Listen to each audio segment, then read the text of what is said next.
महाशिवरात्र आहे आणि आज मांडवगडला आम्ही चाललेलो आहोत. सिद्धेश्वर असं प्राचीन मंदिर आहे तिकडे. महाशिवरात्रीच्या दिवशी आपण महादेवाच्या मंदिरात कुठे जायचं असेल तर आपण प्राचीन मंदिरातच जास्त आपण प्रेफर करतो.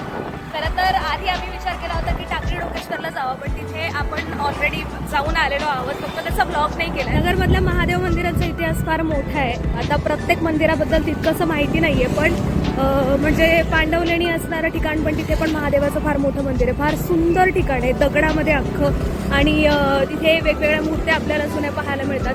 9 देवींच्या मूर्त्या सुद्धा तिथे पाहायला मिळाल्या, 5 पांडवांच्या मूर्त्या सुद्धा तिथे पाहायला मिळाल्या दगडामध्ये. आणि त्याहीपेक्षा जास्त म्हणजे महादेवाची एक फार सुंदर पिंड तिथे आपल्याला पाहायला मिळते. त्या मंदिरात आपल्याला जाता येत नाही, म्हणजे बायकांना त्या मंदिरामध्ये प्रवेश नसतो, फक्त पुरुषांना असतो. 9 देवींच्या मूर्त्या नाहीत. ॲक्च्युली गर्भधारणेपासून तर मुलाचा जन्म होईपर्यंत जी प्रोसेस असते ती मूर्तीमध्ये कोरलेली.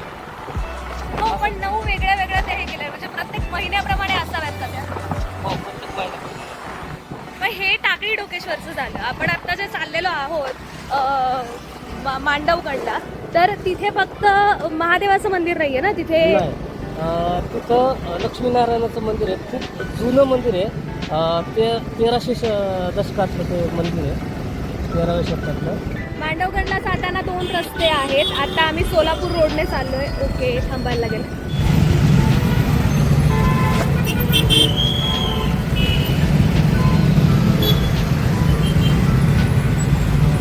रविवारच्या दिवशी जर कुठे जाणार असाल ना तुम्ही, तर पहिले हे लक्षात ठेवायला लागणार आहे की खूप जास्त ट्रॅफिक असतं. आणि नगरमध्ये पण ट्रॅफिक वाढायला लागलंय, बॉस, बेकार ट्रॅफिक आहे बघा.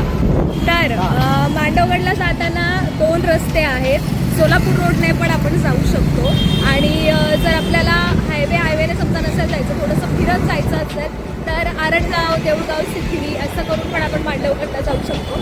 हा फक्त फरक एवढाच की थोडासा रस्ता तिथे व्यवस्थित नाही आहे तितका. आपण हायवेने गेलं तर आपल्याला जास्त प्रेफरेबल आहे, आपण लवकर जाऊ शकू.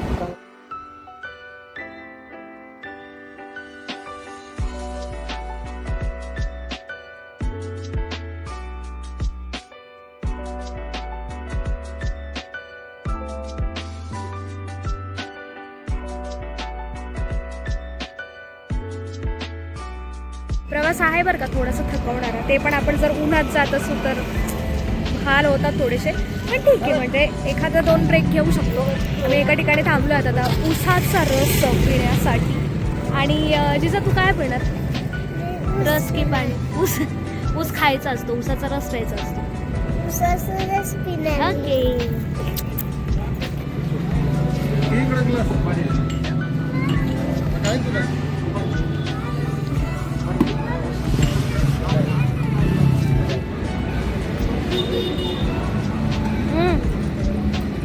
छान आहे का जिजा? किती?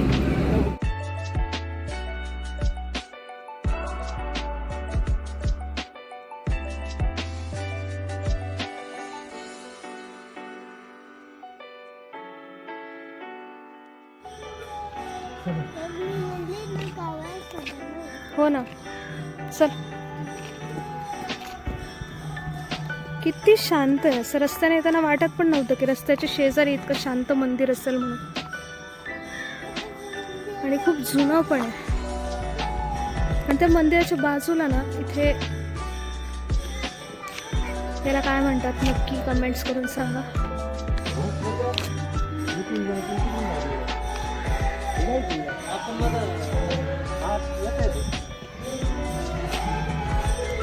चिंचेची झाडं तर आहेत, पण पिळलेली तर दिसत नाही. बघूयात आता महेश नेमकं कोणतं झाड दाखवणार आहे आपल्याला. ओके, ते छोटीशी विहीर पण आहे मे बी. हां,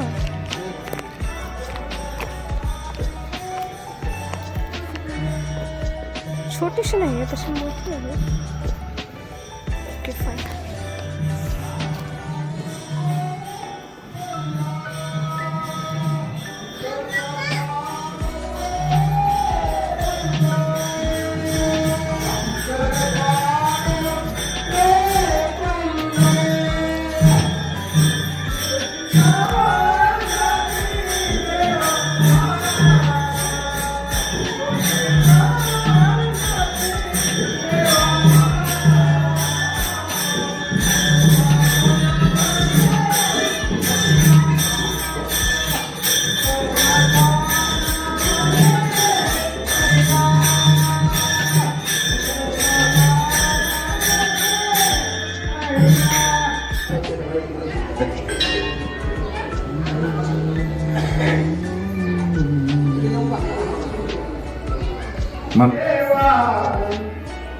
माझे मन लाग तुझे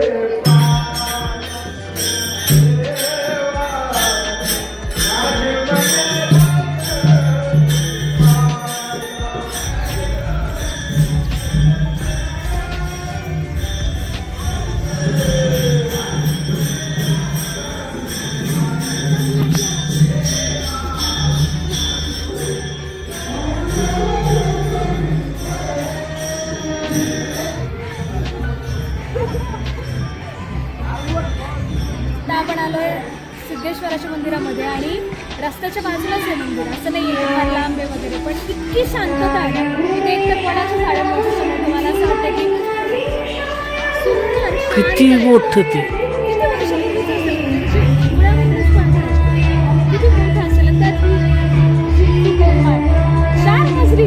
बापरे, सुट्टी दीपमाळ का नाव त्याला पडलं माहिती आहे का? कारण तिथे म्हणजे ते खाली बांधलेलं नव्हतं व्यवस्थित किंवा काहीतरी कारण असेल त्याचं. पण ज्यावेळी तिथे दिवे लावायला जायचे ना त्यावेळी ती दीपमाळ लिटरली हालायची आणि ती आहे कशी दगडांमध्ये तरी सुद्धा म्हणजे भीती पण नाही वाटायची पडू शकेल वगैरे.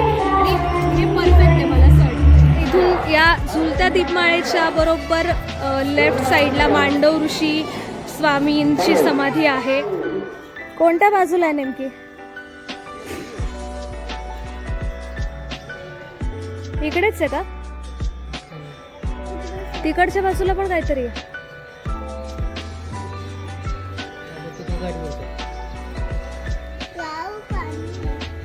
त्याच्या ठिकाणी आल्यानंतरची शांतता वेगळीच असते आणि ती आपल्याला आपल्या मनातून शांत करत जाते. आपल्याला आपल्या जितक्या मनामध्ये गुंता चालू असतो, काही विचार असतात, आपण सतत एखाद्या प्रेशरखाली असतो, अशा वातावरणात आल्यानंतर मला नाही वाटत की कोणालाही कोणत्याही प्रकारचं मानसिक प्रेशर जाणवेल म्हणून. म्हणजे आपण म्हणतो ना best therapy is nature therapy. तुम्ही नेचरमध्ये जा, तुम्हाला आपोआप तिथे सगळं जाणवायला लागतं, आपलं अंतरंग जाणवायला लागतं तसं वाटतं.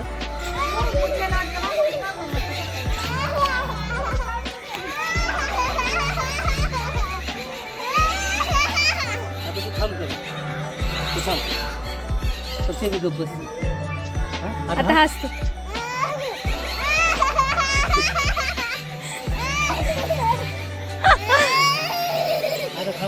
हां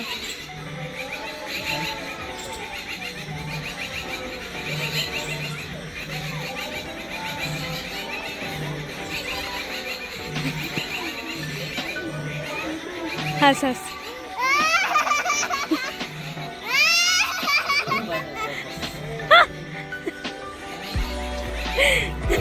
कोण कोणाला हसतंय?